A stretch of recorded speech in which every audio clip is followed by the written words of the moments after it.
Welcome to Thou Shalt Not Suffer, the Witch Trial podcast. I'm Josh Hutchinson. And I'm Sarah Jack. In this episode, we speak with journalist Karin Helmstaedt about her documentary, Why Witch Hunts Are Not Just a Dark Chapter from the Past, which you can watch on YouTube. The video covers European witch hunts of the past, as well as the modern global crisis of attacks on persons accused of witchcraft. Check the video out after you listen to this episode. The link is in the show description. Karin told us about her ancestors accused of witchcraft in what is now Germany. And we spoke of our ancestors accused in New England. We talked about why women are more likely to be accused of witchcraft. And covered other similarities between witch hunts across time and space. The sheer number of attacks occurring today is eye-opening. Historian Wolfgang Behringer says there are now more people dying in witch hunts than ever before. Tanzania alone has lost upwards of 30,000 people to witch hunts since independence in 1961. And these attacks are happening in over 60 nations today, affecting hundreds of thousands of people every year with psychological and physical violence that leads to neglect, displacement, homelessness, physical disability, and even death. What lessons can we learn from past witch hunts? And how can we apply those lessons today? Witch hunts are not just a dark chapter from the past. Here is Karin Helmstaedt, a Canadian-born journalist, moderator, and TV host based in Berlin, Germany. She studied in Toronto, Montreal, and Paris, and embarked on her journalistic career in sports, writing for newspapers and magazines before making the move into broadcasting. Since 1999, she's been one of the most constant faces on Germany's foreign broadcaster Deutsche Welle, presenting a number of news and culture magazine formats. She currently co-hosts DW's Arts and Culture News in English. Fluent in 3 languages, Karin is also a sought-after moderator and consultant for conferences and events around Europe, with experience in a broad range of sectors, including communications, food and agriculture, and rail transport. We appreciate your film, Why Witch Hunts Are Not Just a Dark Chapter from the Past. We've watched that several times and are so appreciative that you're drawing attention to the subject. Can you tell our listeners about your film? Yes, I can. Thank you for having me. It started off as an idea for a format that we developed at my network where I'm currently working at Deutsche Welle. And I had this idea in my head for a very long time and didn't really know how I was going to approach it because I knew that we had an ancestor in our family who had been burned as a witch. And it seemed to me that I hadn't seen any material done on witch hunts in the time that I've been at Deutsche Welle, which is really quite a long time. So I pitched the project and it was accepted and got started with researching the witch hunts in Germany and, of course, in this particular community where my ancestor was. And I tracked down a historian Walter Rummel, who is just amazing because it was really just like a meeting of the minds because he did his PhD on the witch trials in that entire area of southwestern Germany. And there were a lot of them right along the Mosel River. And it was so interesting because when I called him and asked him, told him that I had this ancestor and her name was Margarete Kröber, he was totally excited because he knew exactly who I was talking about. And he had literally gone through all of the witch trials in sort of several communities in a relatively large radius around that area and had analyzed them in terms sociologically and looking at what had motivated all of these particular cases. And so I was able to do a lot of research, a lot of really specific research with him into her case. And during that, I discovered, of course, that there were all kinds of other relatives, if you will. They were more distant relatives. Perhaps she's like a direct line and a kind of a great grandmother, 11 generations back. That would be. But I discovered all of these other people who had been affected and, of course, the entire families. And the connections that I got from Walter were a couple of other historians, Rita Volkmar being a very important one, but Wolfgang Behringer also, who was really key in alerting me to the fact that there were still witch hunts going on today. And so that, in the end, ended up being the arc of the story for the film. And that's how I ended up including the chapter on modern witch hunts and the things that are going on. in places like Africa and Papua New Guinea and many places in South Asia. And also in Latin America. We couldn't fit it all in, obviously, to the film, but we had to do a bit of a sorting out. But that's essentially how the film came to be. And we're very happy with it. I worked on it with a colleague of mine called Ulrike Sommer is her name. And we spent a lot of time really going through it all with a fine-tooth comb and condensing, because of course we didn't have hours and hours that we could fill. But we're very happy with the result. We're certainly very happy with the response. It's been a great response. What would you like us to know about her? And I'm curious about how you knew about her history. That's an interesting story because when I was a young teenager, I came to Germany for the first time with my family. My father is from East Germany originally and married my mom who's Canadian. So I grew up in Canada, but we came to Europe to visit for the first time and we're visiting relatives of his mother down in the Rhine-Mosel area. And we visited this one aunt of his. He told her, I guess, that we were going to drive through Winningen and retrace some steps. I think there are some grave sites there as well. I don't remember those very well because what stuck out for me was that when this aunt said, if you're going to Winningen, you have to visit the Hexenstein. And my father said, oh, what's that? And so he told me this when we got into the car. And of course, I was 14 years old. I was very impressionable. And the idea that we had a witch in the family, this was absolutely amazing to me. And we went to this monument, which of course is featured in the film. It's the oldest, I now know, the oldest monument to persecuted witches in Germany. It was erected in about 1925, I think. And her name is right on there. And it was just it made a huge impression on me, this idea that somebody in our family all these hundreds of years ago had suffered this fate and was actually memorialized on this stone. It's like an obelisk. And it never left me. And it was a story that I put on my back burner for many years. I probably should have done something about it earlier, but you know how life is. You think things happen and you have kids and you move. And I ended up moving to Europe and eventually just decided. It was also interesting because it was during the pandemic that I decided I've got to tackle this story. I've got to do something and make use of this time and possibly start thinking about actually doing something about this story. So that's how it started. It really goes decades back. That reminds me so much of my own story of how I got interested in the witch trials, because my grandfather was from Danvers, Massachusetts, which used to be Salem Village.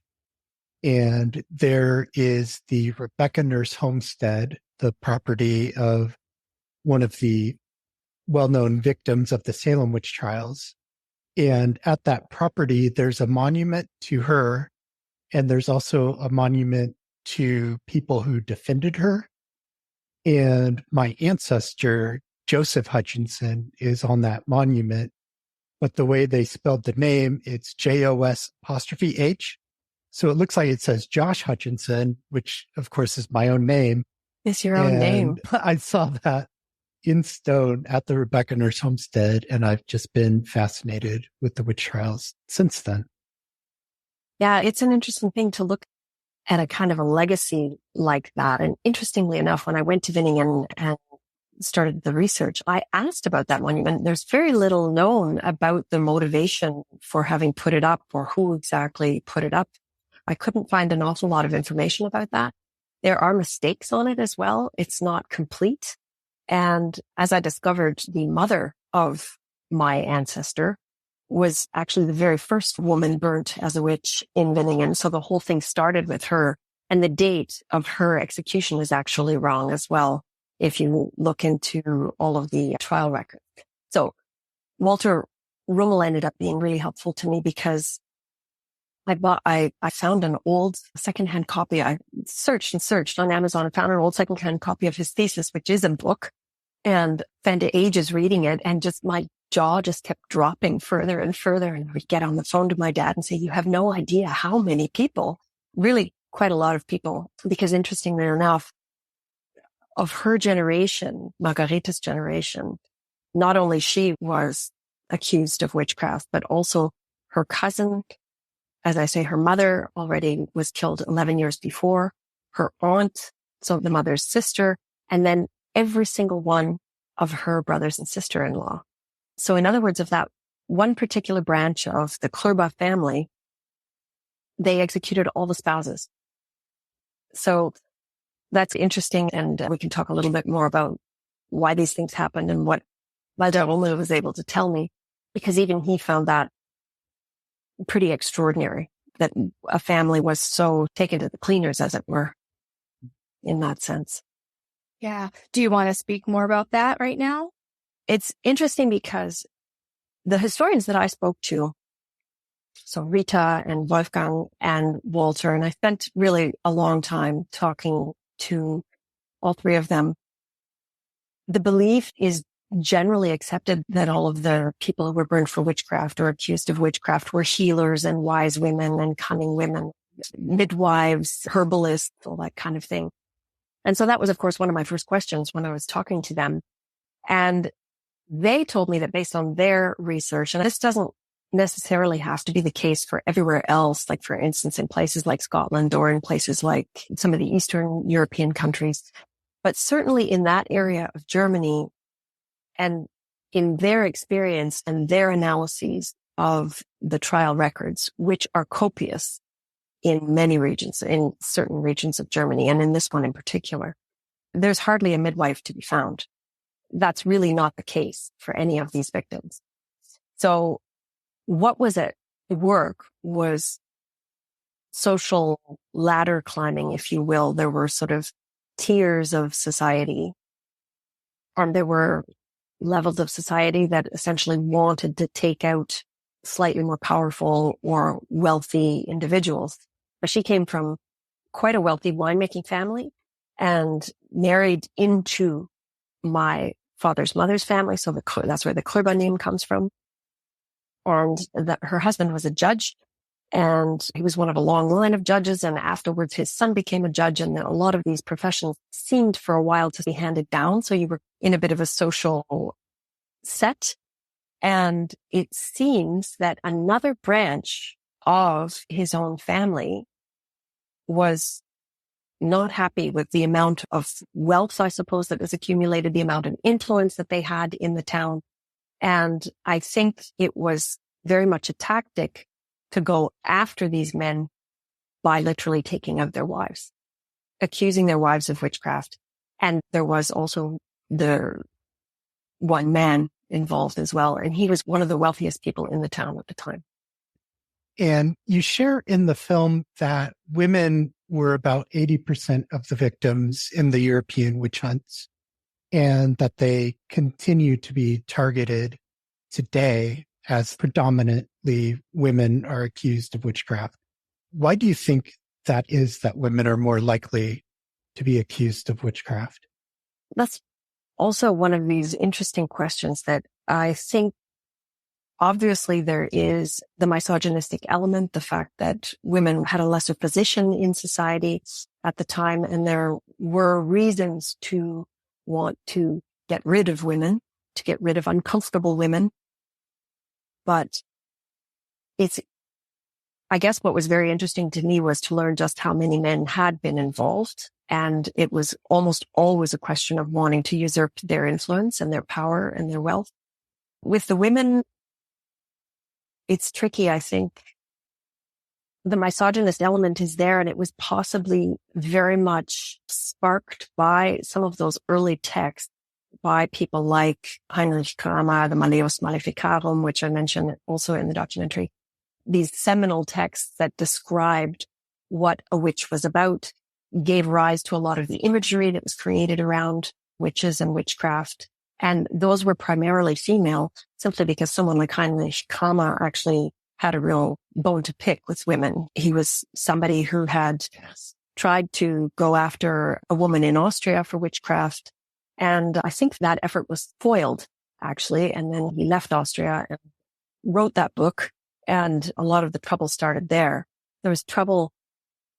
There were ideas of witchcraft that had already been created by the church, but he really crystallized a lot of that, and great levels of description, such that then the art world. And the publication of that book actually coincided also with the invention of the printing press, pretty close together, such that these texts, but also the ideas that were then able to fuel an artist's imagination could spread a lot faster. And I think that's how the ideas of female evil and the ability of women to be closer to the devil and their tendencies to want to be closer to the devil, I think that really took off in the imagination of a lot of people at the time. It's interesting. I guess one of the biggest surprises for me also was there were several things that were surprising. First of all, you're surprised to hear that actually it wasn't midwives and herbalists and these wise women. Second thing was that men were involved. And so that was interesting. But the really shocking thing to me was that basically over a third to half of the witches, of the people who were executed as witches in the entire 300 years of the Great European Witch Hunts, happened in the German-speaking area. That is something really interesting and makes the whole thing incredibly complex, because you're looking at an area of the map, the Holy Roman Empire it was at the time, which was much, much bigger than modern-day Germany. So that included areas of northern Italy and actually parts of France. It also included Austria and Switzerland, the whole German-speaking area. It's really shocking to think that those numbers have been, well, largely ignored for a very long time. People haven't really paid attention to that.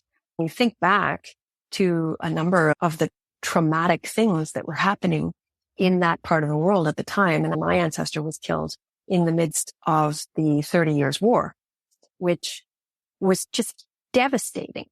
And there are so many factors that influence the number of witch hunts in Germany that we probably need 3 hours of a podcast to go through the history. But one of the things that was so influential was climate. And this was also complete news to me. There was a phenomenon called the Little Ice Age that was going on in much of Northern Europe for an incredible amount of time, literally from the 14th century all the way into the mid-19th century, that there was a very stark cooling and a lot of years of really poor harvest. And this climate element had a huge impact on Germany, first of all, because it's in Northern Europe, but Germany is also landlocked. Just in terms of its geographical positioning, it was really hard hit by that phenomenon, by the Little Ice Age, and it didn't have sea access to mean that it could necessarily get grain and get supplies from elsewhere very easily. So people were really down and out, suffering great hardship at the hands of these marauding armies, the Swedes and the French and everybody who was marching back and forth over their territory during the 30 Years' War. And the other thing that I learned from Wolfgang Behringer was the first one to actually do this analysis of climate and come up with this theory that actually of the 300 years of European witch hunts, it went in cycles, and you had 3 waves actually. And those 3 waves are, interestingly enough, always about an entire lifetime. I guess if you look at the length of a long lifetime, 70 to 80 years, and every 70 to 80 years, things would pick up again until they eventually completely died down. It's very interesting that climate affected things and forms of settlement, according to Wolfgang Behringer, were also very important. So for instance, there were hardly any witch hunts in places that were extremely rural. This is in Germany anyway, or in nomadic people. They tended to concentrate in places where people are in a village situation and where people are eventually, as in Germany, getting crowded. That's the other thing about Germany, is that it's actually always had a lot of people in a relatively small geographic space. So when you end up with these phenomena of towns building up and people are sitting on top of one another, that's when you get a lot of comparing what you have with what I have, and a lot of these developments of social situations that can possibly be a fertile ground then for that kind of, and then the weather doesn't work, and then the harvest fails, and then somebody dies. And then there are all these reasons, the same reasons that we see in the modern witch hunts today, the things that are happening in Africa, for instance, the same kinds of patterns that reproduce themselves. So it's always a question of forms of community and whether those forms, whether somebody is trying to get an advantage. And unfortunately, we seem to repeatedly tend to do that. There's so many striking comparisons. And one of the things that you said a few minutes ago really made me think of the modern was when you talked about the multitude of victims in the German history that we don't really fathom it. People don't really talk about it, understand it. And that is part of with the modern. People don't have a concept of how rampant it is for modern victims.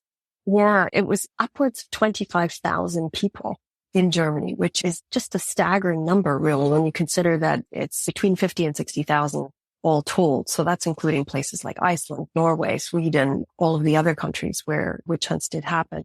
25,000 people. And I really think something really interesting happened once the film was online and people were watching it. People started responding.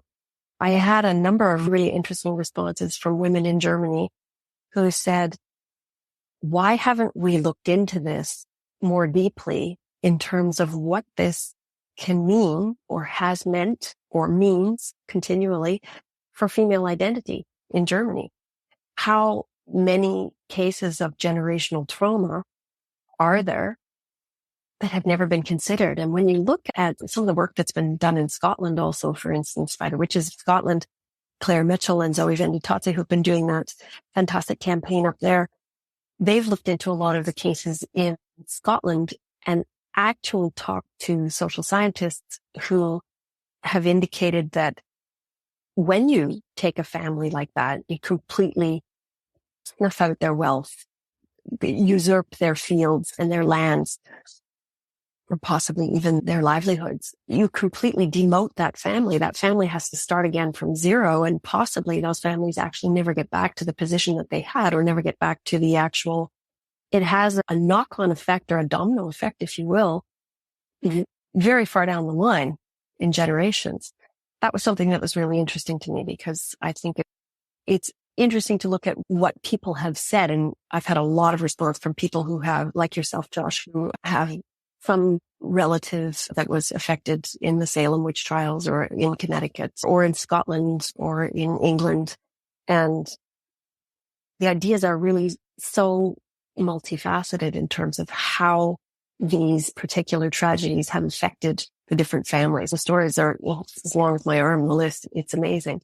So I think every case is individual and every family is individual. And a lot of these communities have had different ways of dealing with things. Some of them had just a few families affected, but a town like Winningen, where my ancestor came from, we're looking at between 160, 200 people at the time. 21 people were killed. 24 were accused. So 3 managed to get off, which was also remarkable, but only happened towards the end of things. When you consider the number of families that were affected then, those 21 people that got lost, and you look at that one branch of my family where literally every spouse was knocked off, and those people had to go on and very often married again. But my ancestor actually already had 2 children. So those 2 children also, they lost their mother. They were 6 and 3 at the time. And that was also a really interesting thing, even when I was researching with Walter, because he was pretty much also thinking that it was mostly older women. It was mostly older women who actually had some status, possibly widowed. And here was my ancestor, a mother of 2 boys, 6 and 3 years old. So there were a lot of these stereotypes that just disappeared through the detailing of this story. Yeah, I really loved that you were able to do that with your narrative. It was very lucky. And again, it's because of the fantastic treasure trove of trial records that are available for that area. It's not the case everywhere. It's, for instance, in France, it's very interesting. A lot of stuff did happen in France, but there's relatively speaking little documentation about it. I've talked at length with Rita Freudmer about that. When you don't have that documentation, then you really are guessing. You're taking records come from everywhere, looking at diaries. You're looking at, Walter was able to analyze, for instance, all of the receipts from the time, for instance, One of the stories that was really shocking in the case of my ancestor is she was actually, I had to fudge this a little bit in the film because she was actually killed on the same day as another woman. There were two women killed on the same day. And they had an enormous party after that was over. And it's detailed. It's absolutely crazy, the amount of detail that exists about that particular, it was like a bonfire. You've got two women literally burning on this pyre, and they had all kinds of wine, and there were local, what would you call them, restaurateurs, who just made a killing on this kind of thing. And that's all documented, that these things happened. It was absolutely shocking that so much was available. And yet when you see how much is available, for instance, another really interesting detail of the trials, the trial records in that area is that most of them were written for about 15 to 20 years. They were written by one scribe, the same handwriting over and over again. And this guy, I don't exactly know where he lived. I did figure out what his name is, but his handwriting, very, very beautiful 17th century script. And you go through pages and pages and pages and pages of this stuff. And at one point, Walter said to me, this guy, he wrote them all at the time. So he was literally just moving around the communities when a trial came and needed to be protocoled. And we're talking, this guy was present for the torture.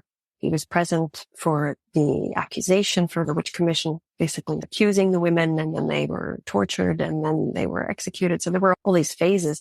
And it's all documented like a diary, but you didn't necessarily have that wealth of information in other places. Yeah, there's so many parallels that I know our listeners who are familiar with witch trials in other areas will pick up on. On the documentation, Salem is well documented, but the other New England witch trials are not. Mm-hmm. You have a lot of the same things. The ratio of men to women is about the same.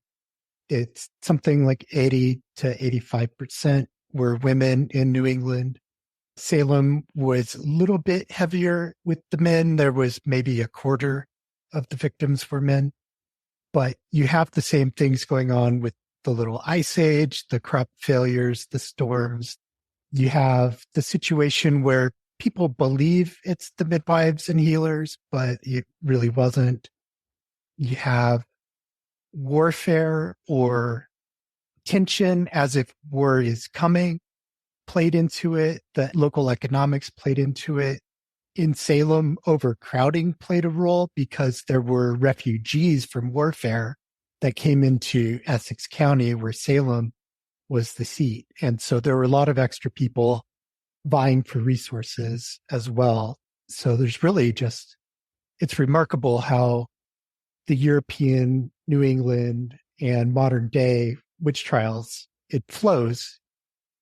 There's so much. Yeah, that's so interesting what you said about the overcrowding. And the other thing that comes into it, of course, is religion.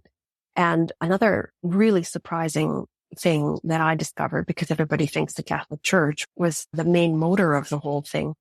And Walter and Wolfgang Behringer basically told me that was not necessarily the case in this area. And interestingly enough, that particular community, Winningen, was a Protestant community. So we're post-Reformation now, and the Reformation happened in, I guess, it's 1517. It's when it started. Martin Luther was actually quite keen, or quite a sort of an encourager of witch hunts. He wasn't necessarily on our side in that sense.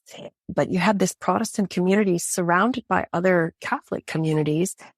And then you had a kind of a bit of a pressure cooker situation that developed, because there used to be, and I forget what the word was for them in German now, but there used to be basically sort of seers who would go around to the Protestant communities and check to make sure that everybody was behaving properly and minding the new doctrine and not stepping astray. With all of the ritualization of the Catholic religion was left behind by the Protestants. So they were really very strict. And there really was a kind of a situation that developed where they felt they had to be the more chaste community, the community that was more on the ball, that was paying attention to all of this possible influence of the devil. And it turns out that many Protestant communities were actually more zealous in going after people for witchcraft than Catholic ones, which is also a little bit counter to what we tend to hear and believe.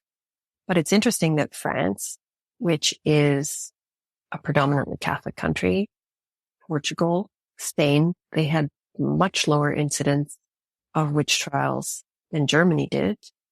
Although Germany had a lot of Roman Catholicism still at the time. Obviously, there was huge tension with the Reformation and then the Counter-Reformation. But even if you look, for instance, in the difference between Scotland and Ireland, Scotland was predominantly Protestant, and the witch trials there were really fired on by King James VI. And in Ireland, where they were Catholic, I think there were 3 or 4 victims. Like, you can count them on one hand. So that's a really interesting thing to look at. It's really interesting to look at those numbers and to look at the fact that up in Sweden, they were also actually Protestant, I think in the Norwegian area as well, where witch trials happened. A lot of the things that you think you knew, or that I thought I knew, and many people thought they knew, are not necessarily the case. And yet all these parallels exist.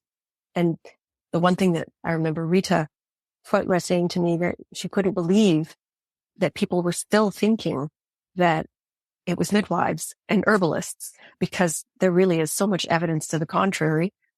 On the other hand, there probably are a few communities where those kind of women did end up in difficult straits as well. You can never blanket statement anything about it, because Europe is complicated at best today, and it certainly was complicated back then.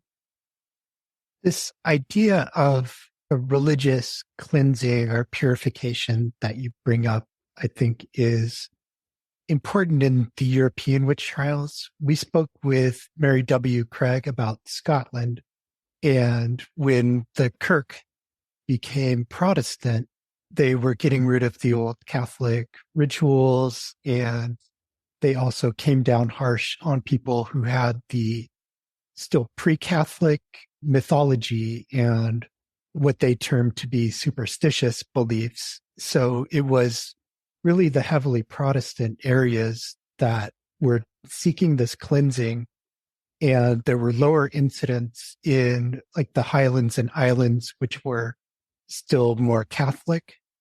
The Kirk didn't have as much control there. It is super interesting. And the other thing that comes to my mind when you talk about that with sort of the religious tension is, and what had a huge effect on the prevalence in Germany, is the governance structure as well. So the governance structure in the Holy Roman Empire was incredibly fragmented. You had all these little kingdoms and fiefdoms and principalities. Some of them in the area that we're talking about with my ancestor were actually governed by religious figures. And in this particular case, there was one Catholic and one Protestant. It was actually a dual influence that was going on there.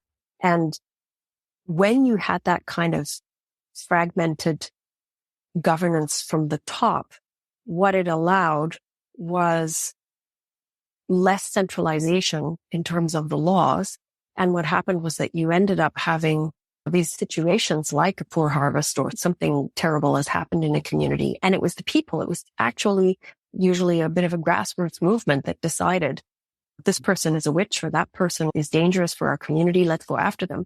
And the pressure from the bottom was difficult to counter for these sort of fragmented governance structures. They couldn't necessarily control all of these small communities, which is why you had many cases of localized witch trials in this area around the Mosel. And you can just go through all those communities, and there were witch trials everywhere.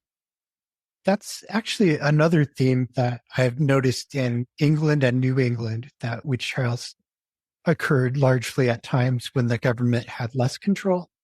Mm-hmm. In England, you have the Matthew Hopkins witch hunt, mm-hmm. and that occurred during the Civil Wars. That's right. When Parliament and the king were vying for power. And in Connecticut, the colony of Connecticut started witch hunting in 1647. They didn't get a charter from the king to be a colony until 1662, which is when the executions ended before their governor returned with the charter in 1663. They had the last execution in Connecticut. And then Salem, also Massachusetts, the king had revoked their charter and they just received a new charter in the year 1692. So there was all this weaker central government. It's interesting that I mentioned France earlier, and France had a very centralized system. And that meant, for instance, that if you were somewhere in the middle of the country and decided you wanted to accuse your neighbor of being a witch, you ended up having to take that case to Paris and prove it. And that centralized system alone was what meant that it was much, much harder actually bring people to a death sentence for witchcraft in France than it was in Germany. In Germany, you ended up having these local witch commissions, which were severely under pressure by their local populations. And with all of the other motors that were happening, there's somebody wanting to gain an advantage here or there.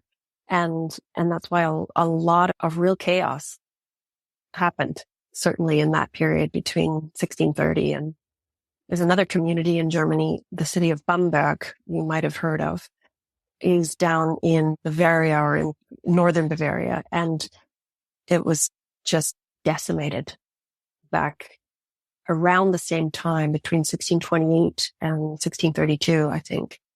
So again, right smack in the middle of the 30 Years' War.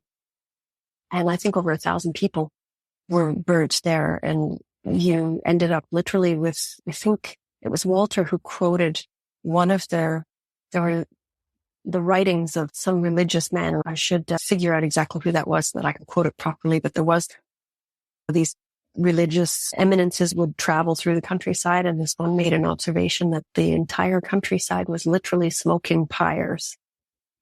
And that's a very powerful and brutal image. And that's what things pretty much looked like around that time. Bamberg is also a very interesting place to visit if you are interested in witch trials, just because it also has a very tragic legacy. I used to live pretty close to there in Schweinfurt. Oh, wow. My dad was in the army, so I was a child, but yeah, we're in that region. Yeah. Beautiful area.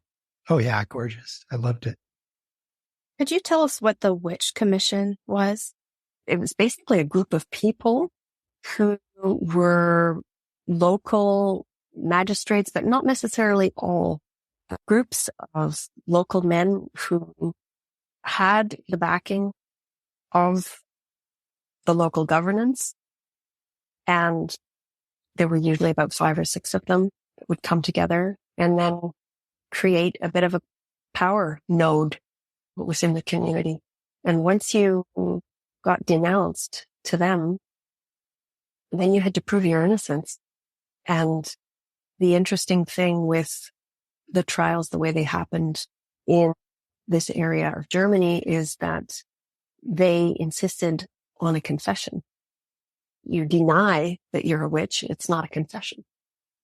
And so torture was used in order to extract that confession. And once the confession came, then you had admitted you were a witch. You had lied under duress, under the duress of torture, but you were at least able to be executed and have your soul go to heaven. So the whole religious element came into play there as well, that you had to be exonerated in a religious sense. You had to be cleansed. And that's, of course, why the bodies were burnt. It's interesting that people also always think that witches were burned at the stake. They weren't necessarily. In a lot of places, in Salem, a lot of people were hanged. In Germany, what happened, there were people who were burnt alive, but in this particular community and with my ancestor, they beheaded them first and then actually just burnt the bodies. But the idea of burning the bodies was to completely cleanse this mortal shell that had been sullied by the devil. What did the shaving, how did that play into that? Was that part of the cleansing steps or was it humiliation? That was, yeah, exactly. That was something that happened during the interrogations. And they did in Germany what they called a peinliche Befragung, which is essentially equivalent to a torture session. So it's an interrogation that becomes extremely physical and involves a lot of duress. for the victims. And there were a lot of things that they employed. For instance, sleep deprivation was probably the simplest and one of the most perfidious techniques, simply because, of course, once people had been deprived of sleep long enough and physically harmed so much, then eventually you're willing to admit anything just to make it stop, just to make this agony stop.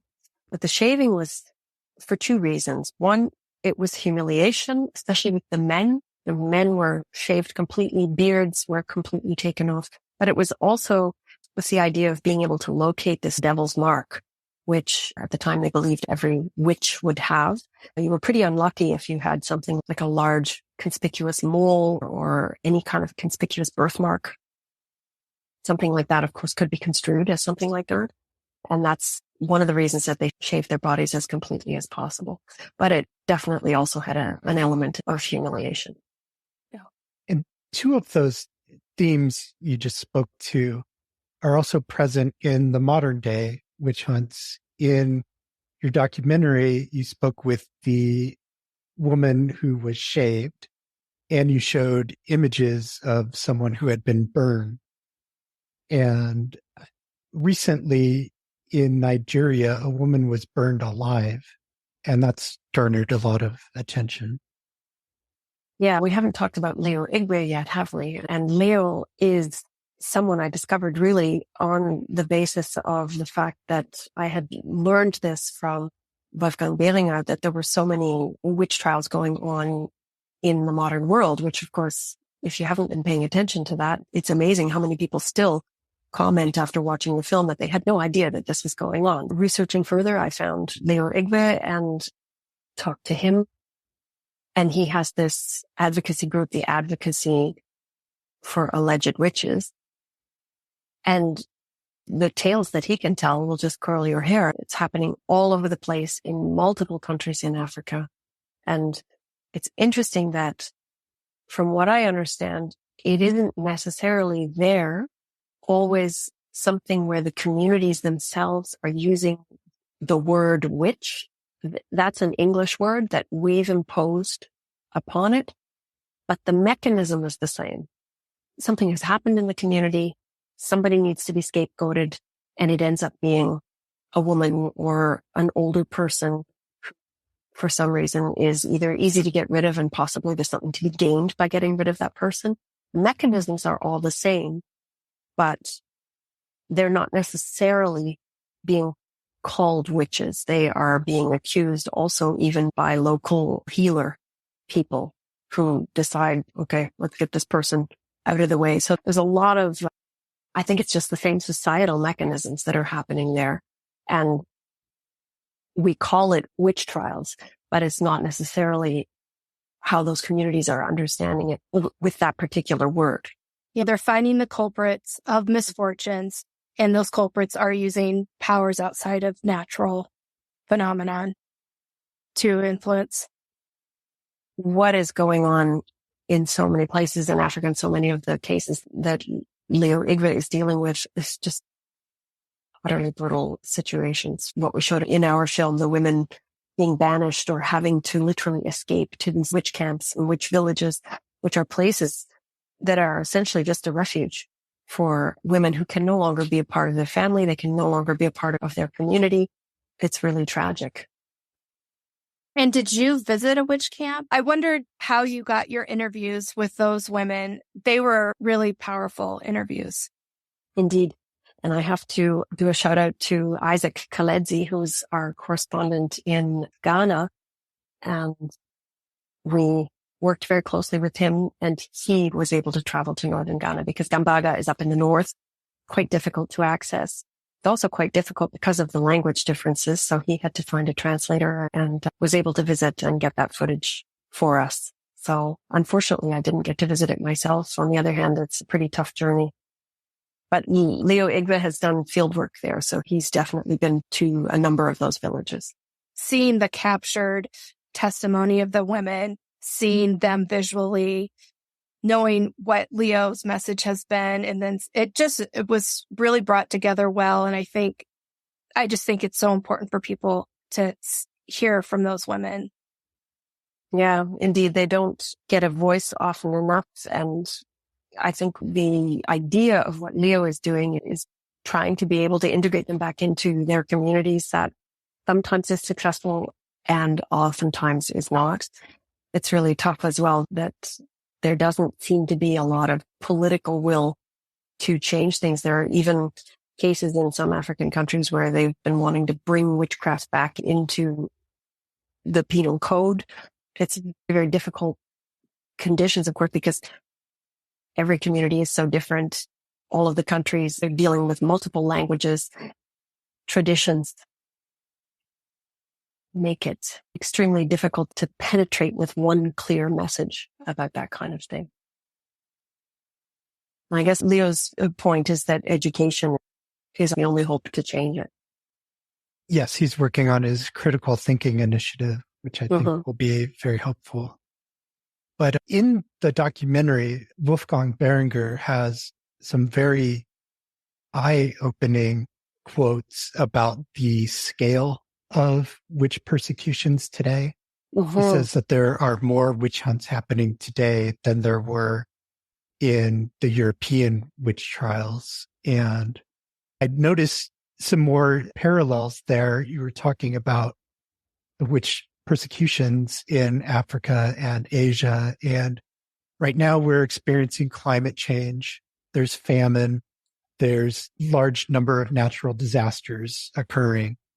And that rang a bell with what you're speaking to. Now it's the heat and the storms becoming a problem, where before it was the cold, but it's draining resources and pushing people to great lengths to secure their food.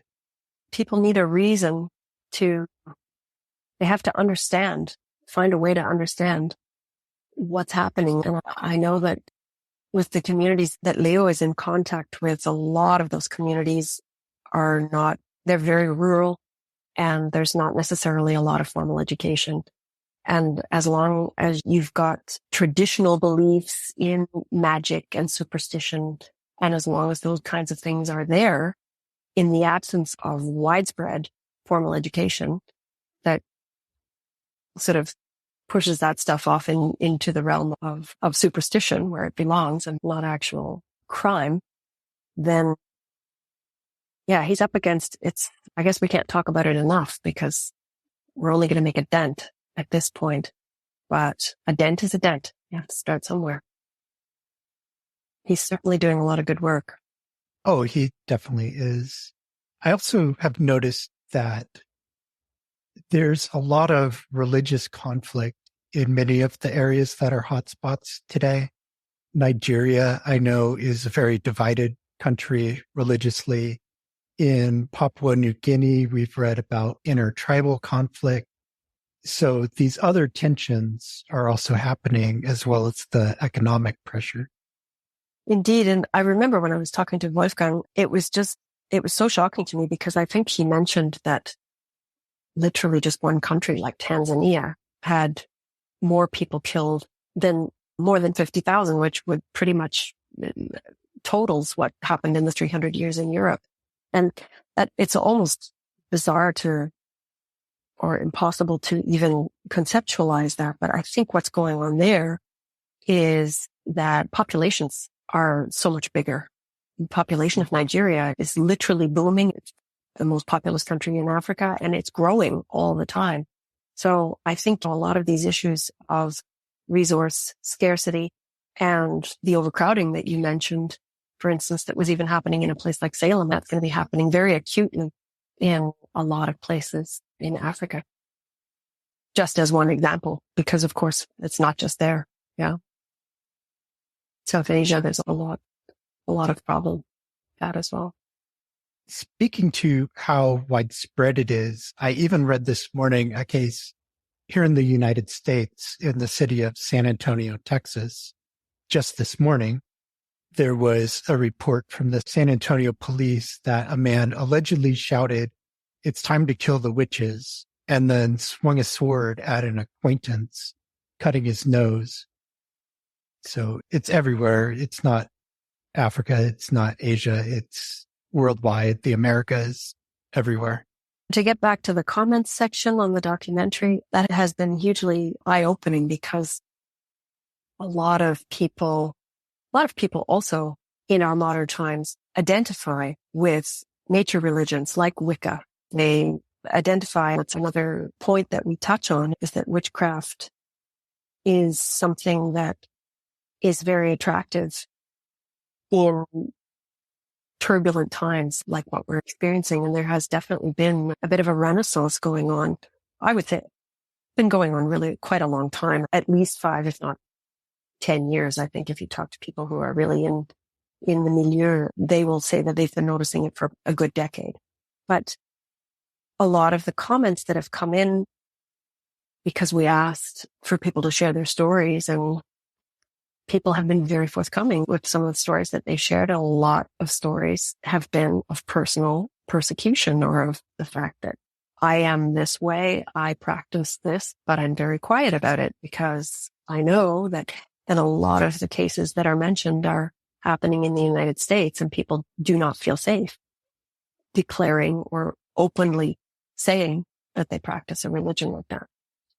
And you shared a little about Boris Gershman's study on witchcraft belief and how many people in the world believe in the evil eye and the power to curse someone. That's right. It's huge. It's widespread. It's every country. The lowest is about 1 in 10 to upwards of 90% in some nations.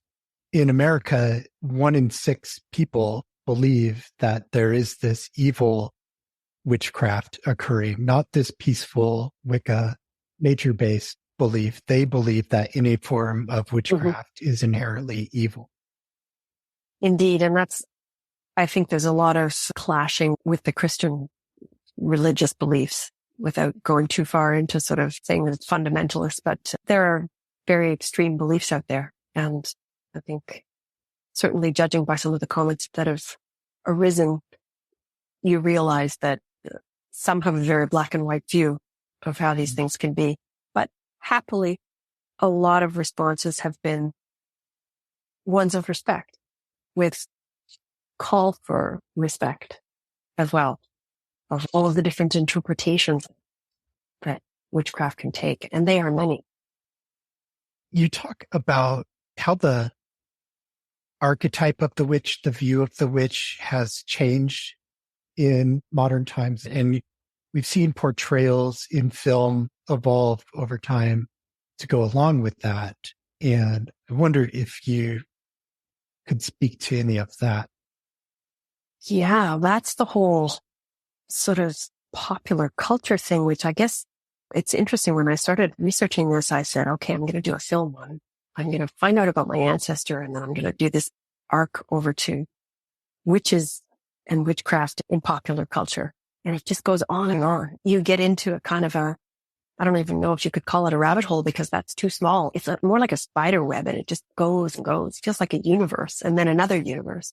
And there's so many different levels to how the witch has been portrayed. First of all, in the initial kind of visualizations of her, and how that has influenced art, and how that has influenced literature. And of course, literature, the witch in Hansel and Gretel, and all of those Grimm's fairy tales, and witches that were really not only incredibly embellished, but also romanticized in the Romantic period. They were incredibly, I guess embellished is the word, the portrayals of how a witch could be. It's so interesting because the witch as a being who is somewhat marginal, in terms of the core of a village or a society, a small society, is somebody who is an outcast, but she's also feared. She has powers, perhaps, that people need to be worried about, which is one of the reasons they were persecuted. Those early portrayals of the witch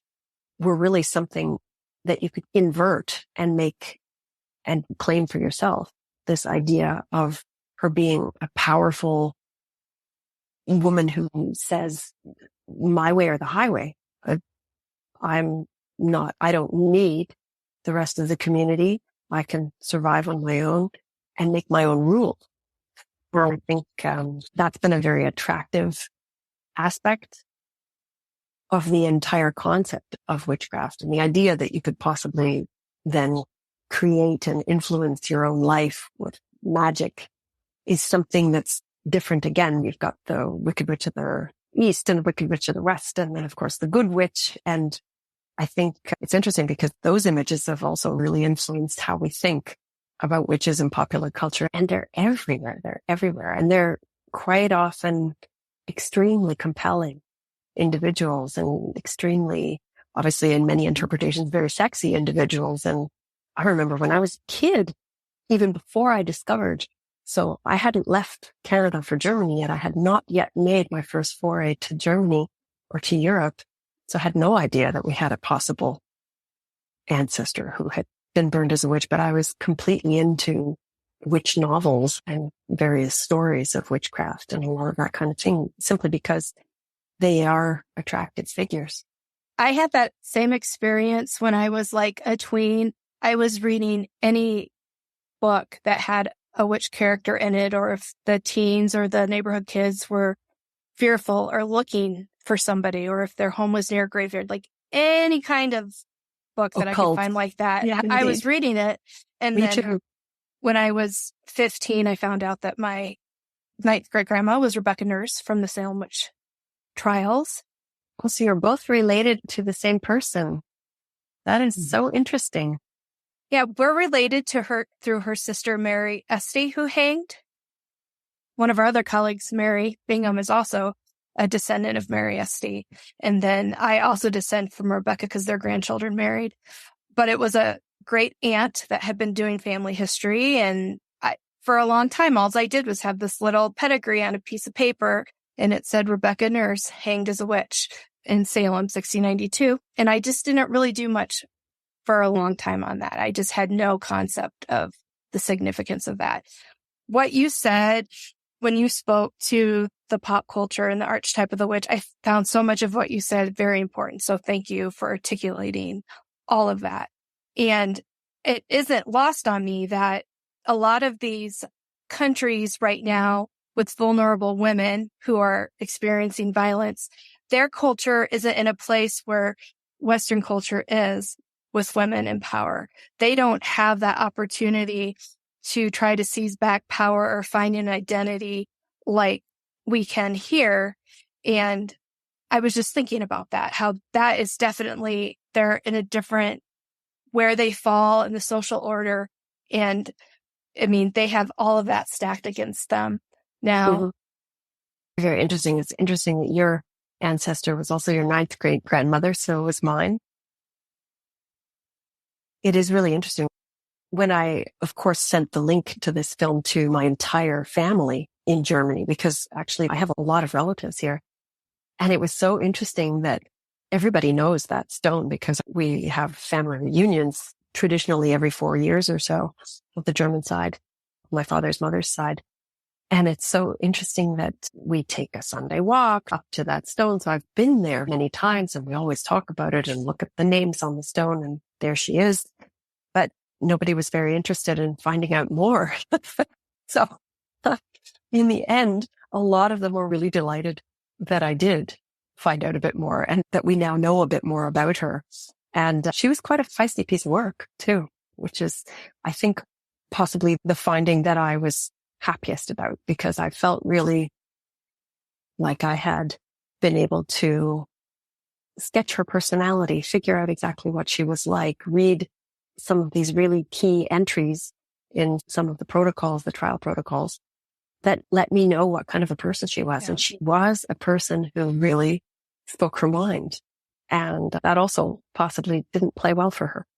But yeah, it's nice to think that you've been able to give this person a bit of a profile, a bit of form again, so that people can understand. You were her voice now. I was really, at her death, her meekness that she expressed with what she said, that's what Rebecca Nurse was like when she was in court too. It's very interesting. They were strong women, and these are different women, different cultures, same, not quite the same era because Rebecca was 70-ish in the 90s, 1690s. But during her examination, often when she was questioned, she was standing up for herself, not submitting to what they were saying necessarily. And it sounds like your grandmother was much like that. Yes. And at the end, nevertheless, was forced to make this admission and this kind of public apology. That is, I think, the most heartbreaking moment when I was reading all of that with Walter. That really hits your solar plexus, because what you realize is that there was no way out of the whole thing but to lie. And yet, for a woman of that level of religious faith and fervor that they had at that time, lying is also a mortal sin. And so you were lying to get out of this unbearable situation, and at the same time, really not even sure that you were going to make it to the afterlife or that you were going to be accepted into heaven because you've just literally told a lie. That, I think, is something that it's very hard for our modern, relatively a-religious existence and state of mind to relate to exactly what kind of a conflict that for a person. So that was, I think, what really stuck with me, those two aspects for her. Women speaking their mind is a persistent theme in witch trials. We notice in Salem, the women who spoke back that they didn't believe that the bewitched people were actually bewitched, and they refused to go along with the story that they were told. And then the Witches of Scotland podcast, Claire and Zoe, often talk about the figure of the quarrelsome dame that recurred so often in the records. We're near the end of our time, so I wonder if you have any closing remarks. I guess just thank you for having me on the podcast and for sharing your stories with me, because it's once again amazing to me how many parallels there are with these stories. And it's great to know that there are other people who are so interested in making that period of history come alive. I think it's very important. We're living through a period here in Europe again, where we're looking at how the mistakes of history get repeated, and it's all the easier to repeat them if people don't know what happened. So these are histories, I think, the histories of these women that we're talking about, these victims that we're talking about, they're histories that haven't really been given much time, much space, much publication. As we know now, of course, there's all kinds of stories coming out and a lot of written accounts of even the witch trials in England and Scotland. And I'm planning to also write something about Margarita as well. You leave something for posterity for your own children and their children, because that stone is still standing on the top of that hill in Winningen, and people have to know what went on there. Mary is back with Minute with Mary.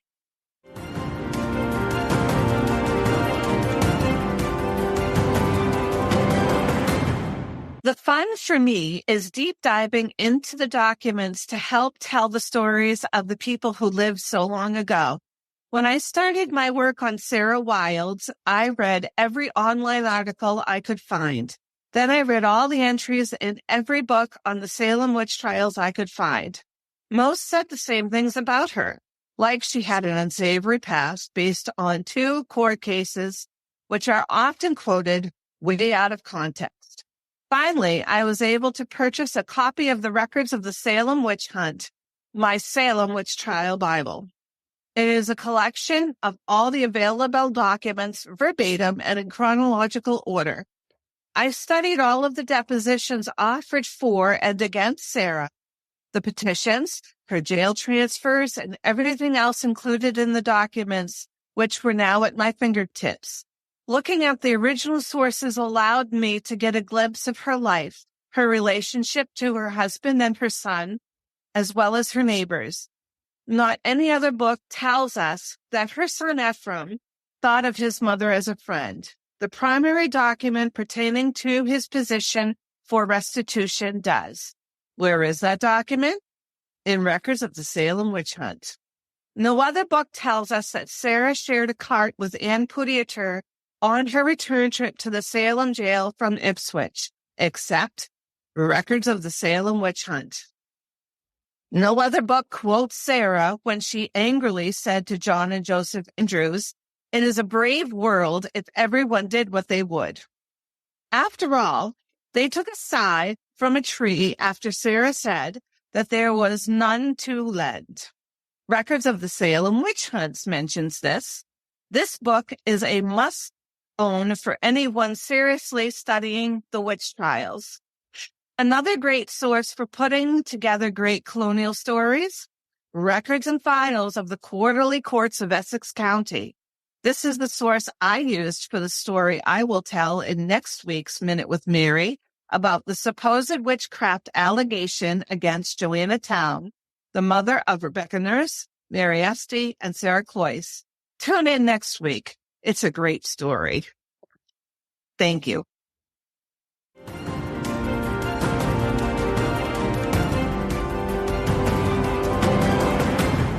Thank you, Mary.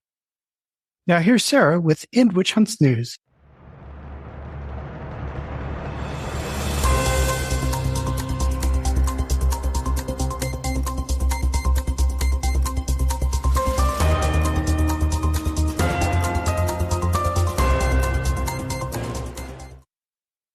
End Witch Hunts, a nonprofit 501c3 weekly news update. Witch hunts across time. Witch hunts past. Witch hunts present. Once a person, once a child is targeted as a witch culprit, their old life is over. Nothing is ever the same for them again. The family is never whole. They are no longer in their home with the family unit, living life as it was prior to the accusations. Most often, extended family is no longer close. Family is scattered. My ancestors tried for witchcraft were hanged in Salem, and we do not know for sure where their bodies were buried. Probably on family land. Rebecca Town Nurse is likely on the homestead. Maybe Mary Town Esty is on hers.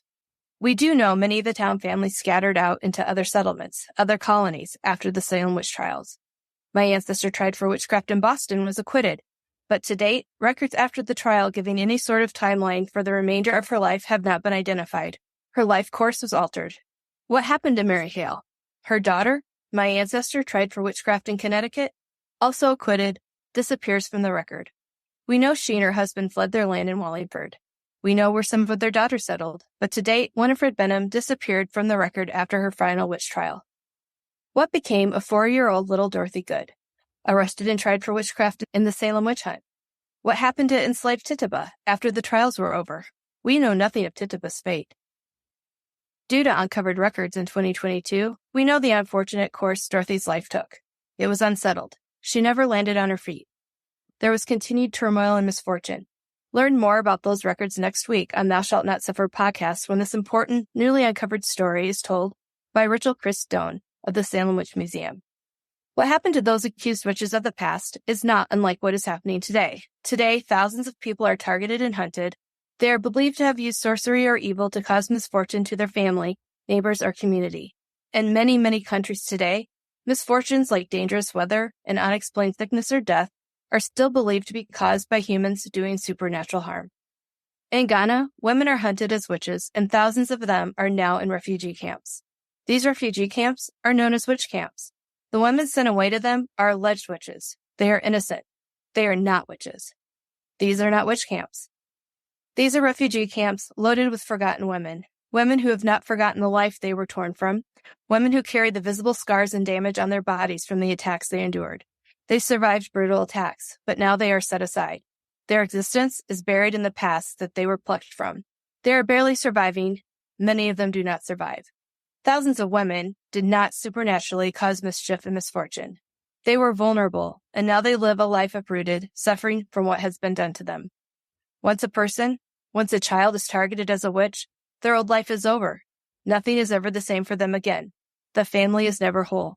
They are no longer in their home with the family unit, living life as it was prior to the accusations. Most often, extended family is no longer close. Family is scattered. Awareness of the violent modern witch hunts against alleged witches is increasing across the world. International media, organizations, governments, and individuals want it to stop and are taking action and are educating about it. The United Nations Human Rights Council is acknowledging the crisis and urging additional efforts by affected states and by all stakeholders. We are all stakeholders in efforts to stop these witch attacks and abuse crimes against women and children.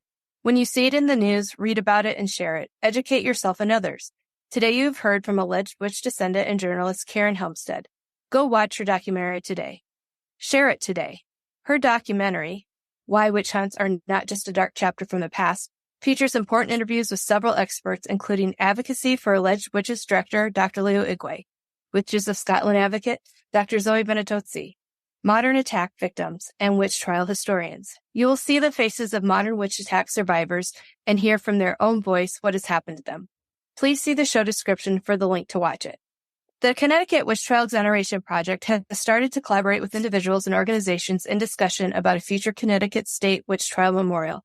This will not be in the place of local community tributes for the individual victims, like Alice Young, Goody Bassett, or Mary Barnes, for example. To join us in the early stages of brainstorming and recognizing what descendants and Connecticut residents would like put together to pay tribute and educate, please contact us now. Thou Shalt Not Suffer podcast supports the global efforts to end modern witch hunts. Get involved. Financially support our nonprofit initiatives to educate and intervene. Visit endwitchhunts.org to make a tax-deductible contribution. You can also support us by purchasing books from our bookshop, merch from our Zazzle shop, or subscribing as a Thou Shalt Not Suffer podcast super listener for as little as $3 a month at thoushallnotsuffer.com. Keep our t-shirts available on Zazzle.com in mind when you start to get excited about Halloween 2023 and buy some fun wear. Sport one of our awesome shirts and introduce people to the podcast or one of our projects by leaving your house looking cool.